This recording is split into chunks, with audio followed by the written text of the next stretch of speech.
Hi, I'm Steve Younis. Welcome to the Speeding Bulletin, your Superman news report recapping the events of the past week, May 8th to May 14th, 2015. Our top news stories this week included CBS releases a 6-minute Supergirl extended trailer, DC Comics releases 8-page sneak peeks for upcoming June books, and we announced our plans for our next month Superman homepage meet and greet in Metropolis, Illinois. Let's check out these stories and more in this week's Speeding Bulletin.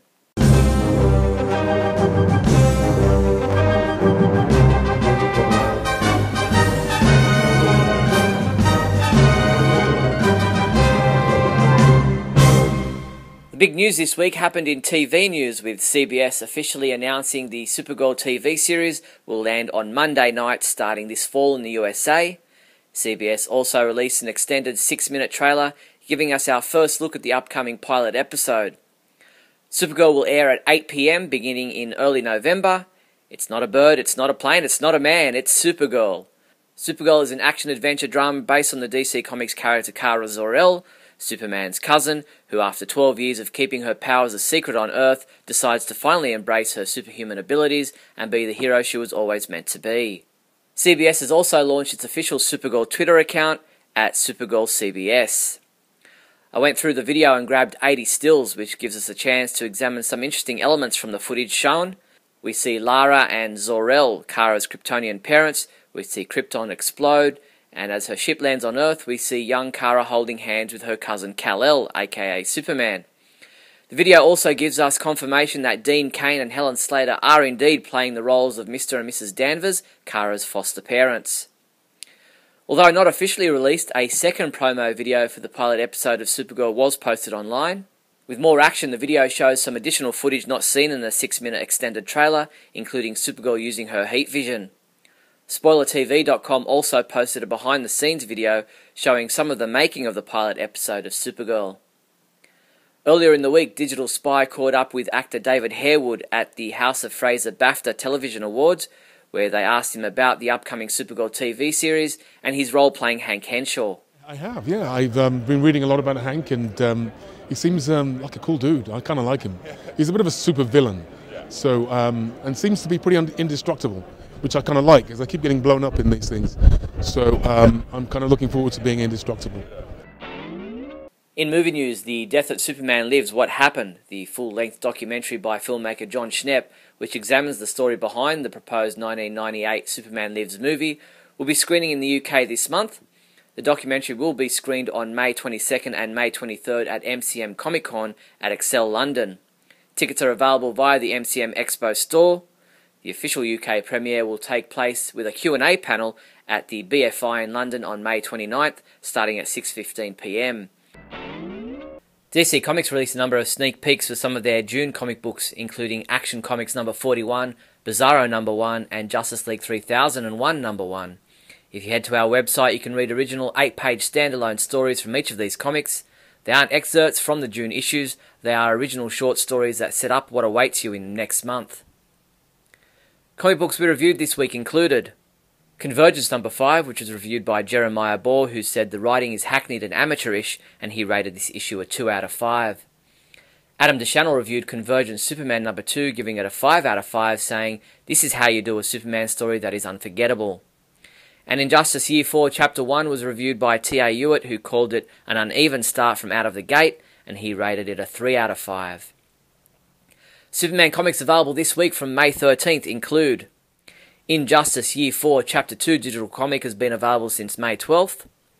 Convergence number 6, which is available in a variant Tony S. Daniel cover, a Steve Rude variant cover, and an Aquaman sketch variant cover. Convergence Suicide Squad number 2, which is available in a variant cover. Convergence Superboy number 2, which is available in a variant cover. Convergence Supergirl Matrix number 2, is also available in a variant cover. Convergence Superman Man of Steel number 2 is also available in a variant cover. Injustice Gods Among Us Year 4 number 1 print edition is also available in a variant cover. Forever Evil trade paperback. And Earth 2 World's End Volume 1 trade paperback. Show that special someone just how super you think they really are by giving them a Superman greeting card. Get the Superman Happy Birthday greeting card for $5.99. Or how about this funny Superman house keys joke card for just $3.95? These and other great Superman greeting cards are available from your one-stop Superman shop, the Superman Homepage online store at supermanhomepage.com/shop. And in other news, Sideshow Collectibles is now taking pre-orders for their upcoming Superman Red Sun premium format figure.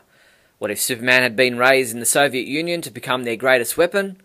Based on the hero of the critically acclaimed Elseworlds miniseries by Mark Miller, Sideshow Collectibles is proud to introduce Superman Red Sun premium format figure, priced at $469.99. You can pre-order the Superman Red Sun premium format figure now. As announced in August last year, Figures Toy Company will be releasing a line of Super Friends inspired action figures this year, and the toy maker has just given us a first look at the Superman action figure from the line.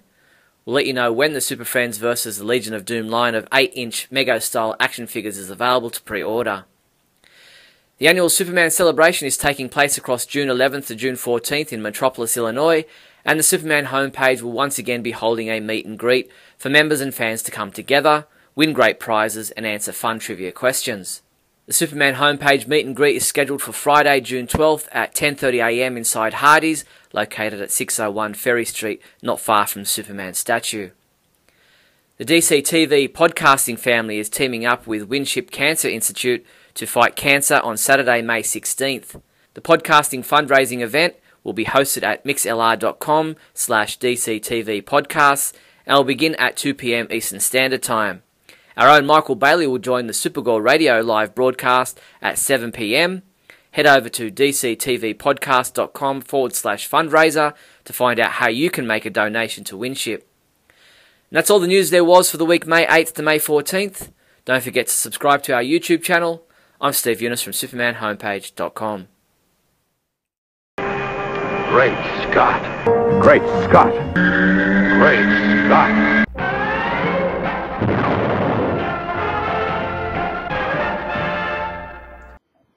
Gosh, everyone, welcome to another Up and Away episode of Great Scott. I'm Scotty V, and thanks for watching. So, doesn't she look incredible? All these people that I've heard talking about how she has brown hair and how she doesn't look like Kara. That's one of my problems with the trailer, of course, and it's going to bug me every single time I hear it, but I've watched the trailer about 4 times now. I'm very, very excited. I love a number of things about the trailer. I love the dramatic plane save, and I know I've heard people saying, no more planes, it's been done, it's been done, it's been done, but the supers, and the super family, Superman, Supergirl, Superboy, dogs, cats, they save people, that's what they do. Catching planes is something that Superman, Supergirl do, and sometimes planes crash, you know, more often than we would like them to in this future that we're living in, where we have planes flying all over the place. And if there was a Superman or a Supergirl, most likely there'd be a lot less of these plane crashes. Now, we do have the argument that how can Kara be fighting anyone that has these superpowers, or that escapes from a superpowered alien holding facility, or that has ridges on the back of their head, like a backwards Klingon, that guy. Some people have said that that guy's dead, you know, when she put her shoulder or punched, whatever she did to that tractor trailer where it exploded and the guy flew out of the windshield and smashed down on the street, and he would be if he were a regular human. But a Superman or a Supergirl wouldn't do that if there was a regular human in there. There'd be no need to. This guy is apparently a metahuman. If they're going to use metahumans on this show, they've been using it on the DC shows like Flash, and now they've crossed over to Arrow because they're in the same universe. So there are metas that sometimes show up on both of those shows, all the time on Flash, sometimes on Arrow. And this guy's either an alien or he's a meta of some kind, as we hear David Harwood in his Hank Henshaw persona as head of the Alien Affairs Bureau, or whatever it's called, say he doesn't trust aliens. Then he tells her if she's going to fight, she better win. Seems like they're sort of uneasy allies. She wants to help. She's very disappointed when he says go back to making people coffee. But it looks really cool. Now, when I first watched it, the first time I watched it, I thought, oh, geez. It looks really goofy. It looks silly. It looks Lois and Clark-ish, and I've heard that. It looks Flash-ish, and I've heard that. And I'm enjoying the Flash, but it's a little goofy for me. Chloe on Smallville, sometimes they would go over the top with the quippy dialogue, and it hurt me a little bit sometimes. So that kind of a thing is going to bother me on any of these shows, and I know sometimes they're trying to appeal to all kinds of demographics and all kinds of kids and all kinds of things. I've said from the beginning, CBS is a weird network to choose this. Normally the big networks, the CBSs, the NBCs, the ABCs. Fox is big too, but they don't seem to mind as much. Need really big ratings to keep shows on. I know ratings are changing, so maybe we've got a chance with these superhero shows. Gotham is staying on NBC. That's only getting about 5 million. So, you know, I mean, a few years ago, 5 million would not be enough to keep a show on television. I love the flying around. I love when she puts the suit on. I think she looks fantastic. I think she looks incredible. It's too bad the S is backwards, though. But seriously, she's, of course, in a mirror here. The guy who's going to become Toyman someday, who's playing Windshot, seems to like her, seems to have a little crush on her. Maybe he's going to go evil because she doesn't like him back in return. I don't know. They're definitely going with the glasses thing, and she seems to be a little bit Clarkish from Superman the movie, which is something that a lot of people really love. A lot of people have really deep feelings for and affection towards and feel really nostalgic about. I've always said that they were a little too silly when I was young. I loved them, and I still love them for what they are. They're really exciting, and, you know, they're soaring, and they're really uplifting, and they're very lighthearted, and this very much seems like it's going to be, although they did show a number of dramatic parts that can be a little, you know, with Flash, his mom being killed and all that stuff is very dark, but the show itself is not dark. It's lighter, you know, Arrow, much darker. I think we're getting a kind of a light, happy take, which a lot of people really love in their Superman/Supergirl stories. That's what they're looking for. I like a little more seriousness generally, but I think the effects look great. I think she's a great, I mean, she was cast perfectly. And then, of course, I'm going to have that same argument I do with the Supergirl books, and that is Superman exists in this universe, but sends her a cape via Jimmy Olsen and doesn't seem to have a direct effect on her life. Although we do see one scene where it appears that Superman takes her to her Earth family in the beginning when she first crashes. We see the ship crash, and we see a blue-clad hand with a red cape holding the hand of a little girl as they walk up to Dean Cain and Helen Slater, whom we assume are the Danverses. Although at one point in the trailer, when she's talking to Jimmy Olsen, he asks what her name is, and she kind of, gosh, and then she says Kara, but they've said her name's going to be Linda. So I'm not sure if they're changing that, and they're just going to go with Kara. I don't like, by the way, the pronunciation Kara. It's always been Kara. It was Kara in the Supergirl movie. It was Kara on Smallville. It was Kara on the animated series. It's been Kara in all of the DC animated movies. It's always been Kara. Kara's been the pronunciation. I've heard it once or twice in some fan casts as Kara, and I guess a lot of people look at it and see Kara, and that's okay. And maybe somebody behind the scenes said, I think Kara would sound better, sound more alien, sound more exotic, so they went with Kara. But I really dislike, you know, the same thing when Nolan does it, when he changes it for his own purposes or where he thinks he knows better. It's been Kara all along, but we're going to make it Kara just because we want to.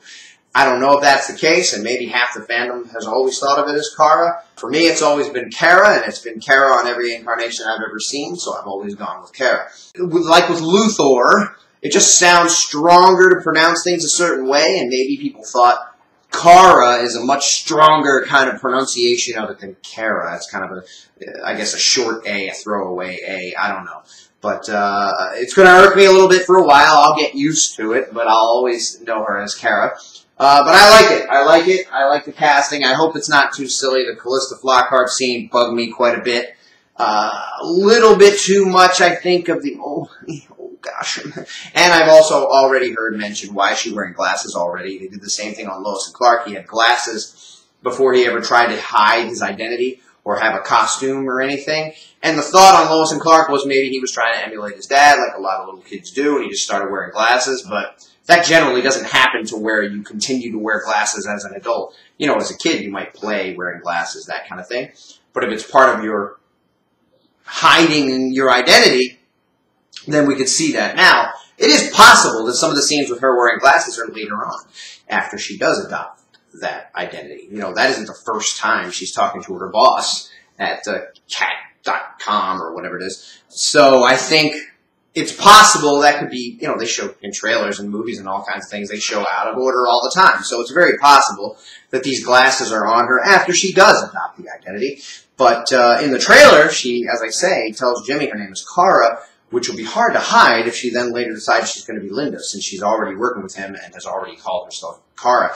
I remember reading that this is going to be CSI with superpowers, a procedural about crime where they solve little crimes, but occasionally there'll be superpowers.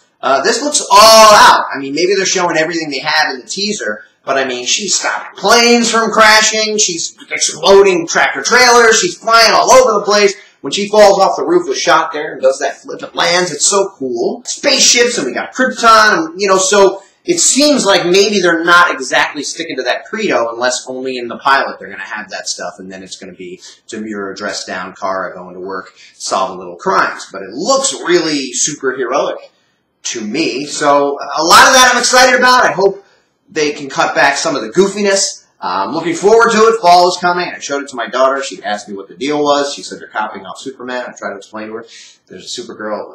We've talked about it before, but she's little. She probably forgot. I hope I can watch it with my two daughters. I hope they want to. I hope they're into it. I've tried Flash. Most of the time they don't seem like they want to, but we'll see what happens. Thanks, everybody, for watching. And remember, this is not an S. It's my family crest.